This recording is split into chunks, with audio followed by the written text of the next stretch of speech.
Assalomu alaykum, hurmatli YouTube kanalini ko'ruvchilar. Bu ham mana xo'sta gulimiz. Xo'sta gulini boshqacha dumaloq barikligi ekan. Oldinga ekkan xo'stam mana bunaqa svet ko'stiriylikli edi. Bu biri mana dumaloq barik ekan. Endi buni ham ko'ramiz. Buni ham ekish jarayonini ko'rsatib, qanaqa ko'karib, nima bo'lib boryapligini ko'rsataman.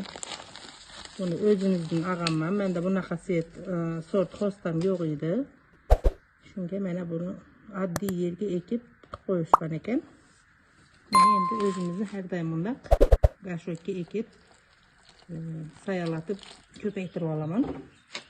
Buni tuproqlarini sal-sal olamiz bunikini. Потому что quruq yerini o'zi ekan bu. Mayt ustiga sal o'zimizni yaxshi vitaminli tuproqlarimiz tushishi kerak. Bu yoq pastini ochmayman. Mana sal chuqur bo'lyapti. Azmi tuproq solar ekanman bunga. Mana. Endi yoniga suv quyaman yana. Чтоб tuproqlarimiz quruq bo'lib qolmasin.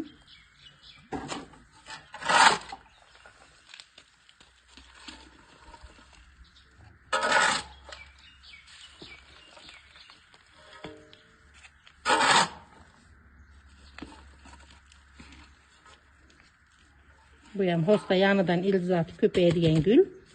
Shunga hozir mana shu gashok bo'ladi. Kuzning kuni buni ham yerga olib ekib yuboraman. Kungacha qanday katta bo'lganlarini ko'rsataman degan, keyin yonidan qishdan chiqlab chiqsa, bu ham balalab ko'payadi.